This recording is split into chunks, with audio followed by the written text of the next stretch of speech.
Senhor, nós estamos à Tua presença para crescermos na nossa vida cristã, no conhecimento das Escrituras Sagradas, tendo, ó Deus, como exemplo a vida dos nossos irmãos no passado, que viveram, Pai, conforme as Escrituras, sendo um exemplo de vida cristã. Nós oramos e rogamos em nome santo de Cristo Jesus. Amém. Gênesis 17.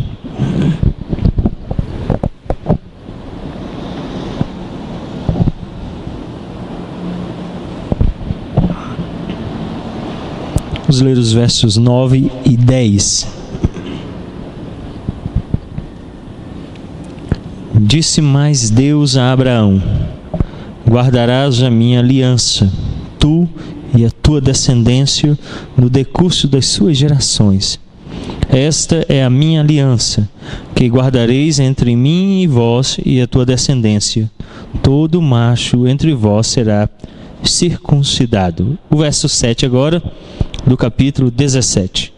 Estabelecerei a minha aliança entre mim e ti e a tua descendência no decurso das suas gerações, aliança perpétua para ser o teu Deus e da tua descendência. Nós encontramos aqui o estabelecimento da aliança do Senhor com Abraão. O verso 7 é bem claro em que Deus mesmo diz que vai estabelecer. Os versos 9 e 10 falam da relação de Abraão com essa aliança. O puritano que nós vamos estudar hoje é um dos puritanos no que diz respeito à teologia da aliança, um dos principais nomes, Hermann Wistinus, e ele então trabalha com muita proeminência a teologia da aliança, que é um dos distintivos da fé presbiteriana. Então hoje nós vamos tratar deste puritano. Então Hermann Wintz depois foi latinizado como Wintinius.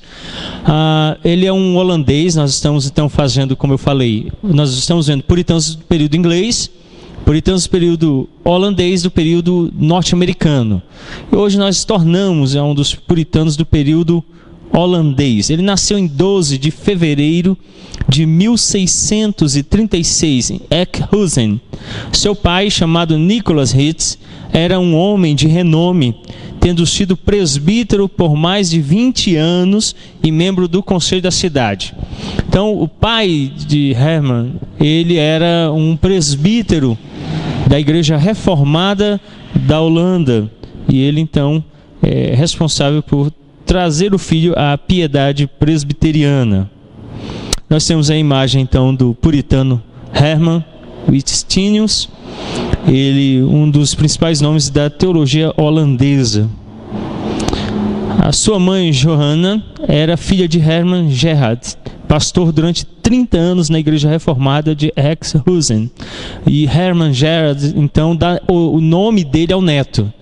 Quando os pais decidiram chamar Hermann de Hermann, eles o fizeram e declararam que ele deveria herdar a vida de oração e piedade do avô. Então, eles homenagearam o pai de Johanna e deram ao filho o nome dele. Wistinus começou seus estudos de latim com 5 anos de idade. Eu já falei sobre isso. A língua, como hoje nós temos o inglês, que é a língua comercial, na época a língua mais falada nas universidades, no que diz respeito ao ensino, na teologia e na igreja, era o latim. Então começava-se o estudo pelo latim. O latim é onde as pessoas iniciavam o estudo, porque ia propiciar a leitura, a comunicação nos grandes meios de debate, de conversa intelectual. Então, com 5 anos de idade, ele começa a estudar o latim. 3 anos mais tarde, seu tio Peter Gerhard, notando os dons do menino, o tomou como tutelado. Então, o tio dele o toma e vai ser o seu preceptor, instruindo no ensino, na educação, a fim de que ele possa, então, graduar-se. Nessa época, Wistinus empreendeu os estudos teológicos em Utrecht. Com 15 anos de idade, ele já falava latim fluentemente, bem como ler hebraico e grego. e tinha memorizado numerosas passagens das Escrituras no original. Com 15 anos, ele falava o latim fluentemente, conseguia ler grego e hebraico, e também tinha memorizado numerosas passagens do texto original. Então, se era o texto original, Antigo Testamento hebraico ou aramaico. Se era o Novo Testamento, em grego. Você imagina, um menino com 15 anos, ele não sabia versículos de cor, como nós sabemos. Ele sabia inúmeras passagens no original. No original. Então, a vida intelectual dele é muito precoce. E ele também se desenvolve muito. O seu intelecto, nos escritos dele, é notória a sua capacidade intelectual. Na universidade, ele estudou sírio e árabe. Então, ele não parou nessas línguas. Quando ele estava na Universidade de Utrecht, ele estudou o sírio e o árabe. Então, ele trabalhou com os idiomas cognatos ao hebraico e aprendeu a falar esses dois idiomas. Quando adolescente, demonstrou talento nos debates públicos na universidade. Em 1655, derrotou algum dos principais debatedores da Universidade de Utrecht, ao mostrar que poderia provar a doutrina da Trindade com base nos escritos antigos judeus. Várias coisas aqui. Na época era muito comum os estudiosos da própria universidade ou de outras universidades, isso vem desde a época da Reforma, se encontravam para debater temas de forma pública.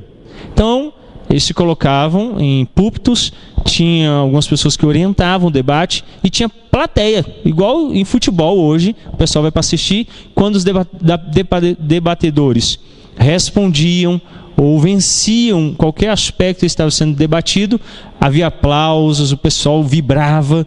Então era o esporte da época. Então nas universidades era muito comum. E ele então, quando adolescente, foi a esses debates e venceu vários deles. Com homens assim renomados da universidade, muito renomados em debates públicos, e ele os venceu. E o seu orientador, quando de uma dessas vitórias o procurou no final, ele então disse: olha, eu já estou indo, você não precisa mais de ninguém que o oriente, você por si mesmo é capaz de debater. E uma das coisas interessantes aqui nesse debate é que ele trabalhou a doutrina da Trindade a partir de escritos antigos judeus. A doutrina da Trindade, ela está bem clara no Antigo Testamento. Apesar disso, o judaísmo não é trinitariano. Os judeus não creem na Trindade. Mas é interessante que Hermann, ele pegou escritos judaicos antigos e provou a partir deles a existência da Trindade. Por quê? Os escritos judaicos estão baseados no Antigo Testamento. E por mais que eles neguem, sempre estará presente. Eu me lembro de um rabino lá em São Paulo, ele foi lá no mestrado, o Dr. Augusto Nicodemos o levou para um debate conosco lá. E um dos nossos amigos lá, não foi de bom tom, colocou ele na parede com 2 textos do profeta Isaías, onde o profeta claramente trabalha a presença da Trindade no Antigo Testamento. Mas o rabino só faltou pedir licença para ir embora. Porque as Escrituras não negam isso. Então, quando você vai ao Antigo Testamento, o termo Trindade não está presente, mas por inferência você consegue identificar as 3 pessoas presentes. Então ele consegue provar a doutrina da Trindade e obtém essa vitória na adolescência, na universidade. Sínios foi admitido aos exames finais com vista ao ministério nesta época. Em 1657, ele foi ordenado ao ministério em Westwood. Uma característica aqui é que quando ele foi ordenado, haviam tantos pastores, mas tantos pastores, que ele ficou 1 ano sem campo. Ficou 1 ano esperando, não tinha onde trabalhar. Todas as igrejas estavam cheias de pastores, então ele ficou 1 ano sem campo, aguardando até que surgiu uma oportunidade. Em 1660, ele casou-se com Aleta van Buchan, filha de um comerciante que era presbítero na igreja de Ursínios. Ele foi esperto, né? Pegou o presbítero e ainda casou com a filha do presbítero. Então ele se casa com essa jovem filha de um presbítero.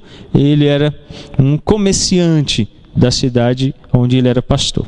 Eles viveram casados por 24 anos. Tiveram 5 filhos, 2 homens e 3 mulheres. Os 2 filhos morreram jovens e as filhas ainda sobreviveram. Uma delas, inclusive, nós vamos ver daqui a pouquinho, continuou cuidando do pai na sua velhice. Em 1661, o Licinius foi empossado na igreja de Hoorn, uma das maiores da Holanda. Então ele, depois de um período naquela pequena cidade, toma posse na maior igreja da Holanda. Nessa época escreveu A Prática do Cristianismo. Neste livro ele explica as bases primárias da piedade. Ao chegar nessa igreja, ele encontrou as pessoas destituídas de fé, sem piedade. Alguns praticavam ainda costumes do catolicismo, como por exemplo, oração pelos mortos. Então ele ficou extremamente chateado e teve grandes lutas nesse primeiro pastorado nesta igreja. E foi nessa época então que ele escreve esse livro, chamado A Prática do Cristianismo, onde ele fala sobre as práticas primárias da piedade. Por exemplo, a oração, ele vai instruir sobre a oração, a leitura da palavra, a participação no culto. Em 1675, Licinius foi chamado para ser professor de teologia. Ele serviu nessa ocupação o resto de sua vida. Primeiro em Frankfurt, de 1675 a 1680. Depois em Utrecht, em 1680 a 1698. E finalmente em Leiden, 1698 a 1707. Essa universidade de Leiden, na Holanda, é muito famosa até o dia de hoje. É lá que o Dr. Augustus Nicodemus fez o mestrado dele em exegese do Novo Testamento. Então a Universidade de Leiden foi a última universidade onde Hermann Licinius exerceu a atividade docente. E essa universidade, ela é muito conhecida até os dias de hoje. Se você buscar informação, ela é bem famosa. Assim que assumiu em Frankfurt, ele foi-lhe dado um doutorado em teologia. Quando ele assume lá na primeira universidade, para recompensá-lo pelos seus feitos na área do ensino, eles dão a ele um doutorado em teologia. Em meio aos anos atarefados em Utrecht, sua esposa morreu em 1684 e sua filha Petronella, que nunca se casou, permaneceu com seu pai, cuidando dele durante 24 anos. Então, a esposa falece, a filha mais velha não tinha se casado, ela permanece com o pai e vai cuidar dele por 24 anos, sendo aquela que vai ser a sua companheira agora na velhice. Licinius tinha muitos dons. Ele foi durante toda a sua vida um humilde teólogo, sistemático e bíblico, dependente das Escrituras. Ele foi um pregador fiel. No que diz respeito à pregação dele, ele disse que a única coisa que ele deveria fazer era expor as Escrituras, mostrando que tudo girava em torno de Cristo somente. Então, a pregação dele sempre foi uma pregação bíblica, que apontava a pessoa e a obra de Cristo. Ele escreveu alguns livros. O primeiro é o Credo dos Apóstolos, são 2 volumes, 1170 páginas. O segundo é a Economia das Alianças entre Deus e o Homem, são 2 volumes, 960 páginas.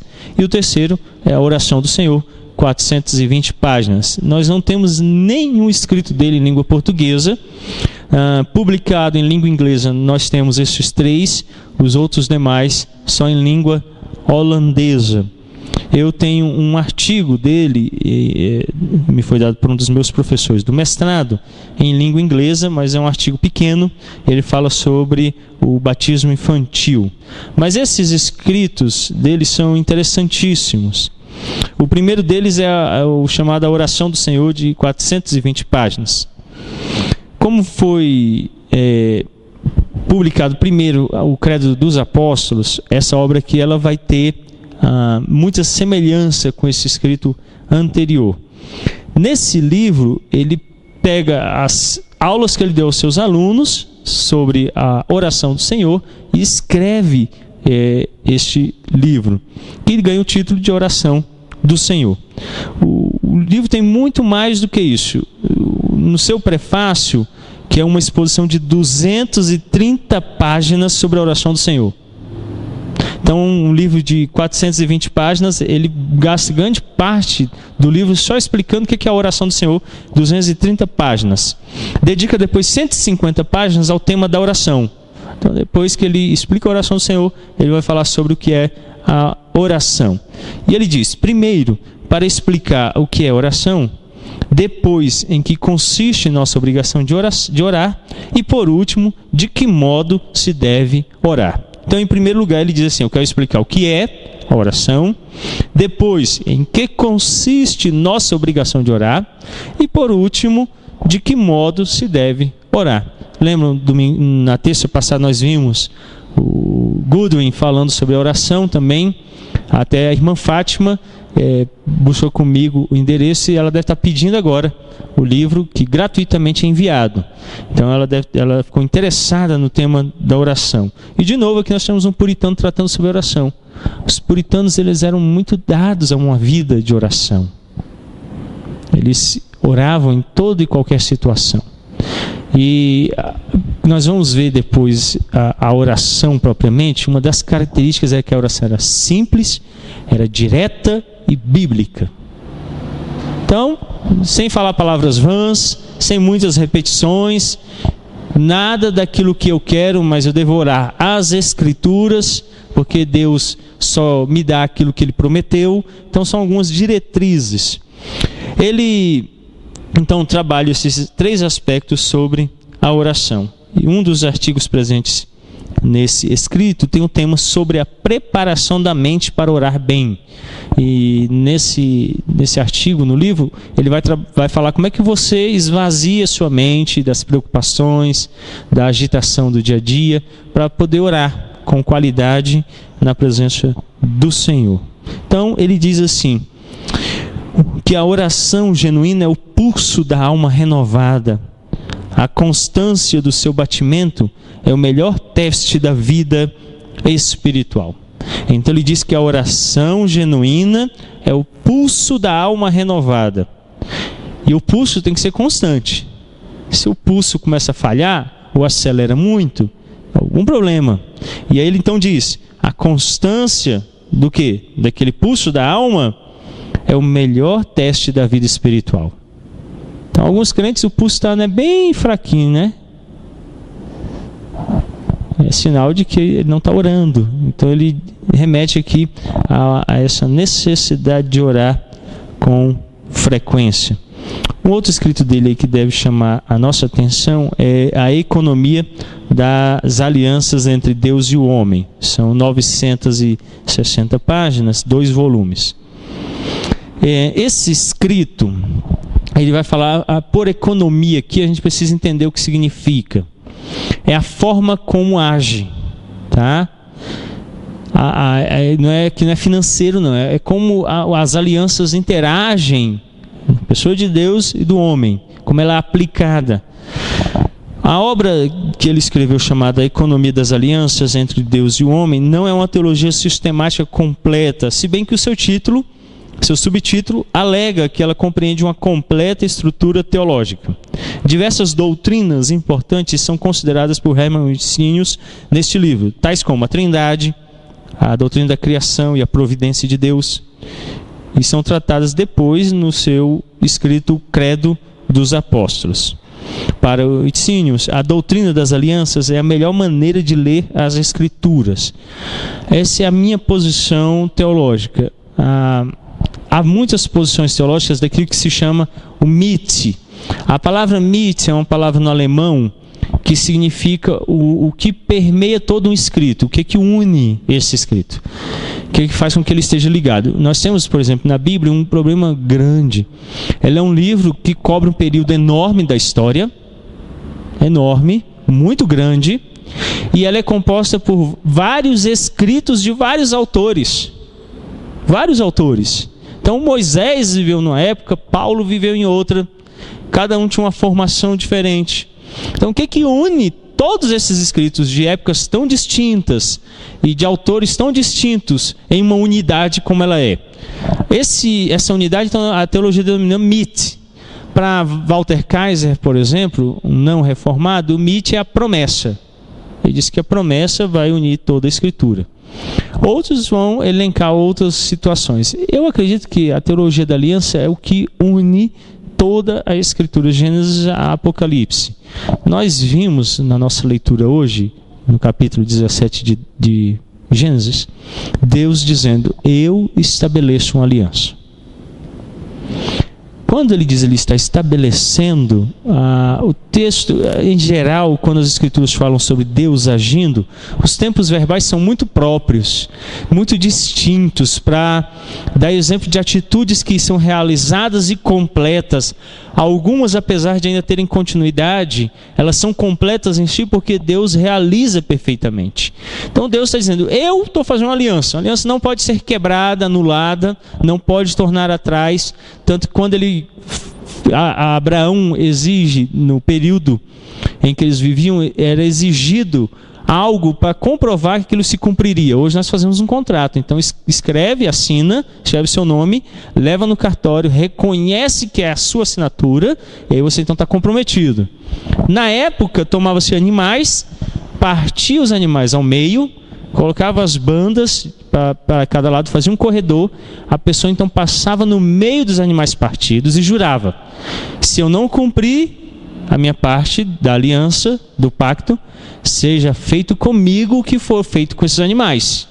Então, literalmente, direito de matar, porque partir a pessoa ao meio, mata a pessoa. Então, era um juramento de sangue. E Deus mesmo passa, e as Escrituras então dizem que ele, não tendo ninguém maior do que ele para jurar, jurou por si mesmo. Deus não torna atrás, Deus não falha, Deus é fiel, não mente, não quebra a sua promessa. Então ele diz: eu estabeleço uma aliança entre mim e você e os seus filhos e as gerações que vão vir depois. Quando ele então estabelece isso lá em Adão e Eva, Gênesis 3,15, ele vai permanecer em aliança com todos aqueles que estão com ele em aliança, até que se complete aquilo que ele determinou. Então, para ele, a teologia da aliança é de fato algo que vai permear toda a Escritura. J.I. Packer, um teólogo dos nossos dias, diz o seguinte: uma hermenêutica de sucesso depende de fato da interpretação das Escrituras a partir da teologia da aliança, ou seja, um procedimento interpretativo coerente que propicia um apropriado entendimento das Escrituras, tanto da lei como do Evangelho. Então a obra de Herman Wisenius vai estar dividida em 4 pontos. Primeiro livro, ele vai falar sobre a aliança das obras. O que é a aliança das obras? Deus, quando criou Adão, colocou Adão no jardim e deu a Adão uma tarefa: cultivar e guardar o jardim. O termo hebraico guardar significa manter como estava, como Deus tinha criado. Gênesis 1:31. Viu Deus que tudo era muito bom. O termo bom ali em hebraico aponta e indica a seguinte verdade: que tudo era perfeito, tinha completude, cumpria perfeitamente o papel para o qual fora criado. Por exemplo, Deus criou Adão e Eva para serem fecundos e multiplicarem. Então eles iam ser fecundos e multiplicar. Nada os impediria. Mas Deus deu uma tarefa: a árvore do conhecimento do bem e do mal e a árvore da vida. E ele disse: dessa, da árvore do conhecimento do bem e do mal, não comereis, porque no dia em que dela comeres, morrereis.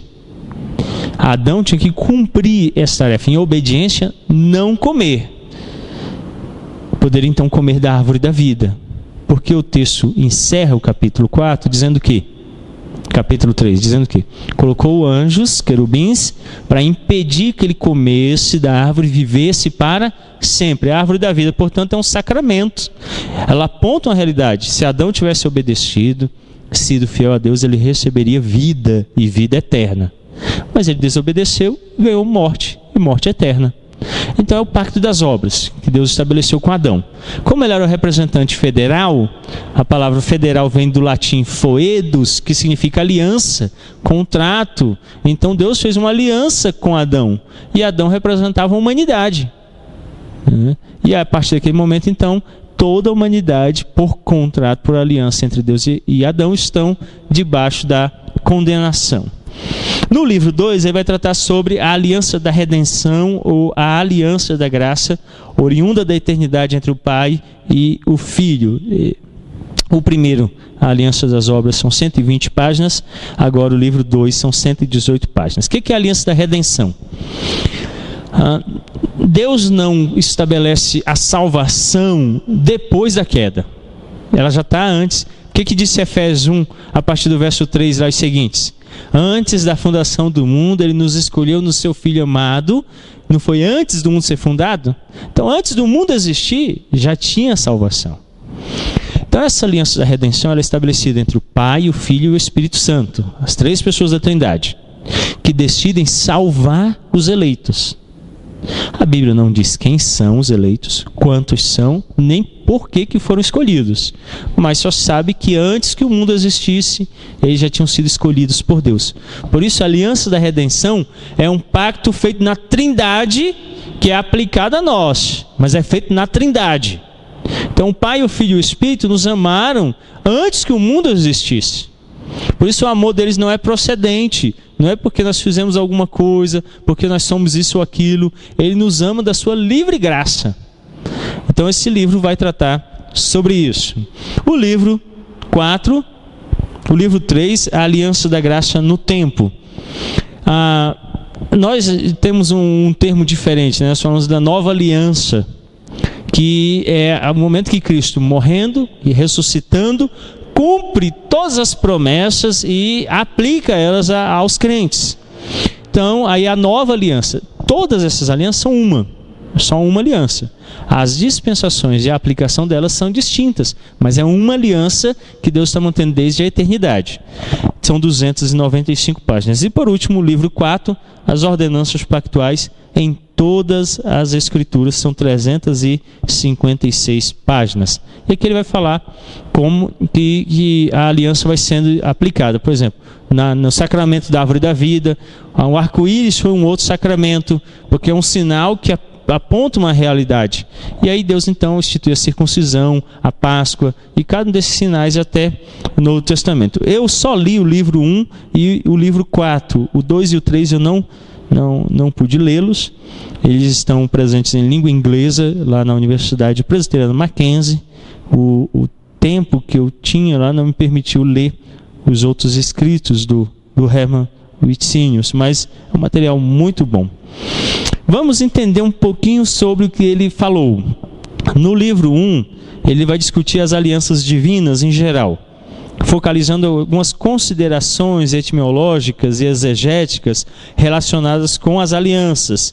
E ele faz algumas anotações sobre promessas, juramentos, penhor, governo, como também um pacto mútuo que combina promessa e lei.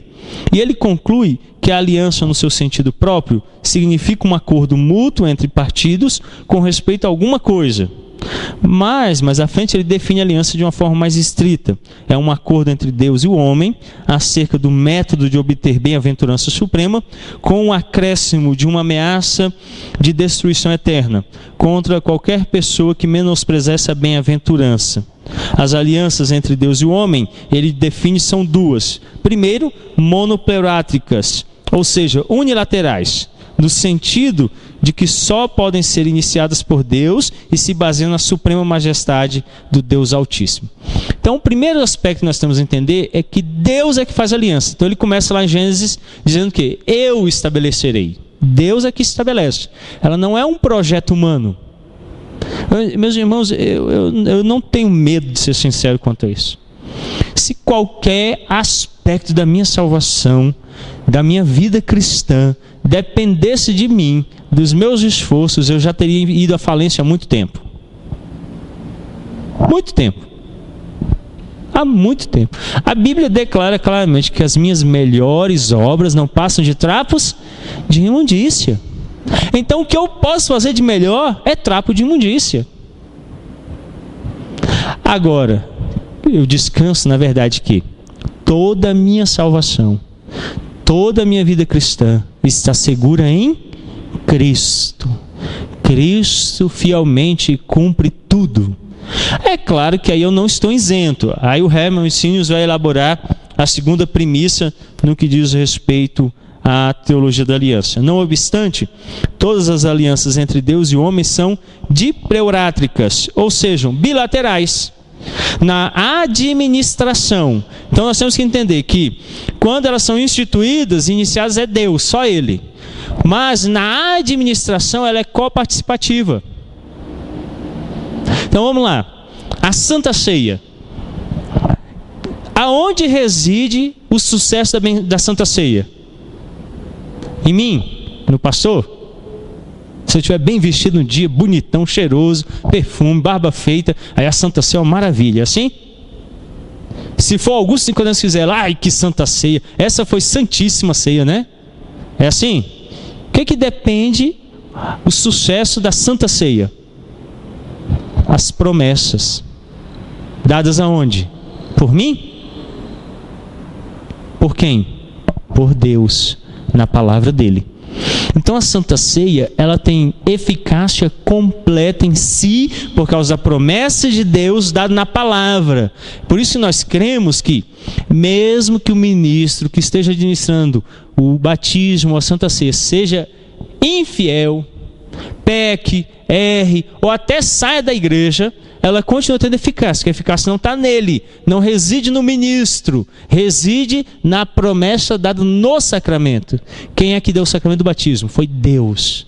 E as promessas que validam ele na palavra, são a palavra de Deus. A ceia, a mesma coisa. Agora, é aí que para? Não. O que Deus pede da gente quando vem a Santa Ceia? Cada um examine a si mesmo. Então quem estabeleceu a aliança comigo, no sinal do pacto ali na ceia, foi Deus. E Ele garante com as promessas dele que não mudam, nem uma vírgula, nem um tio passa de geração em geração. E se cumpre fielmente. Isso então me dá firmeza e certeza.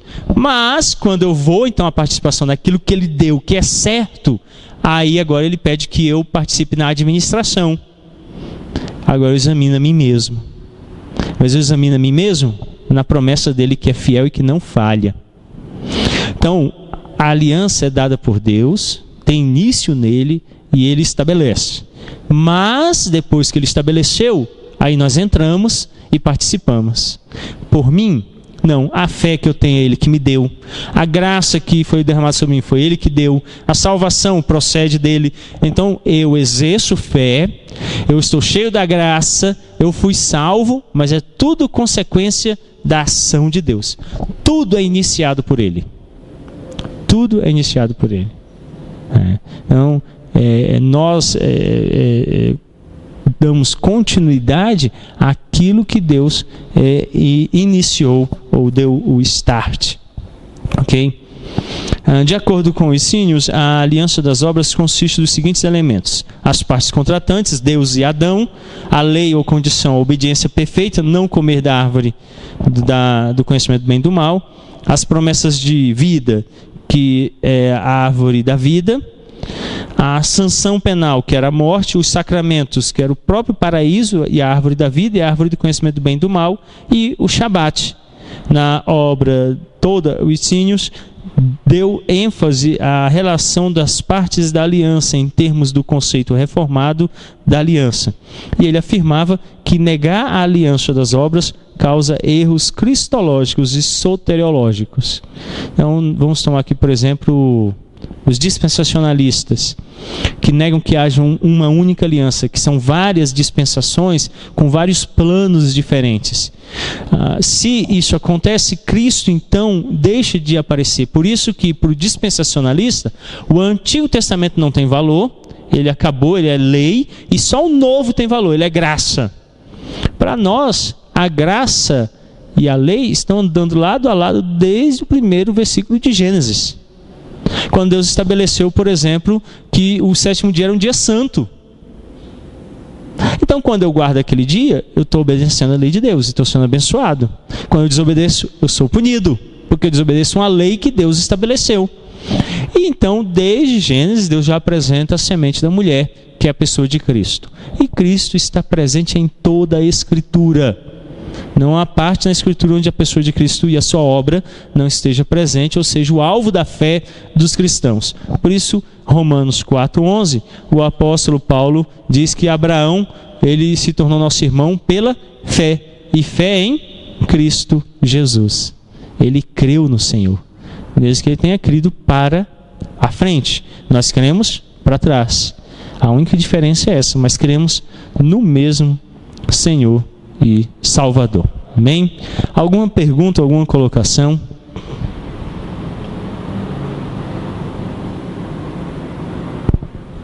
Então vamos então orar. Amanhã nós temos reunião de oração. Nós estaremos nos reunindo na casa do nosso irmão Gonçalo, nossa irmã Angélica. Sairemos aqui da igreja 15 para as 8. Então, se você deseja participar conosco, amanhã 15 para as 8 nós estamos saindo daqui. A reunião de oração será na casa do nosso irmão Gonçalo e nossa irmã Angélica. Na sexta-feira nós temos culto de ações de graças pelo aniversário de nossa igreja. No sábado, também culto de ações de graças pelo aniversário da igreja, sexta e sábado às 20 horas. Domingo às 9 da manhã e às 19h30. Vamos orar? Bondoso Deus, nós estamos gratos porque o nosso Deus é um Deus de aliança, um Deus pactual que estabeleceu uma aliança com nós, nossos filhos e as gerações que virão depois de nós. E é o Senhor mesmo que sustenta essa aliança. Obrigado a Deus pela compreensão clara dada pelo teu servo num período em que a igreja não tinha consciência desta verdade, que pela corrupção a igreja tinha se afastado da verdade do evangelho, de que o Senhor Jesus Cristo é o único caminho para todo aquele que deseja se aproximar de Deus, desde Adão até o último homem que nascer sobre este planeta. Ninguém pode ir a Deus se não for por meio de Jesus Cristo. Obrigado a Deus pela compreensão clara desta verdade. Nos dirige, se conosco quando amanhã nos reunirmos em oração. Bom Deus, nos abençoa também quando neste fim de semana, por 3 dias estaremos reunidos em culto solene para bendizer o teu nome pelo 19º aniversário desta igreja. Obrigado porque o nosso bom Deus foi servido em sua providência, permitir que nesta localidade se reunisse o teu povo. Abençoa-nos, abençoa os pregadores que estarão ministrando a tua palavra ao nosso coração nestes dias. Abençoa, Deus, cada visitante que estará conosco, e seja a oportunidade para se arrependerem de seus pecados e crerem no Senhor Jesus Cristo. Bondoso Deus, seja conosco no resto desta semana, nos dirigindo em todas as nossas atividades. É o que rogamos em o nome santo de Cristo Jesus. Amém.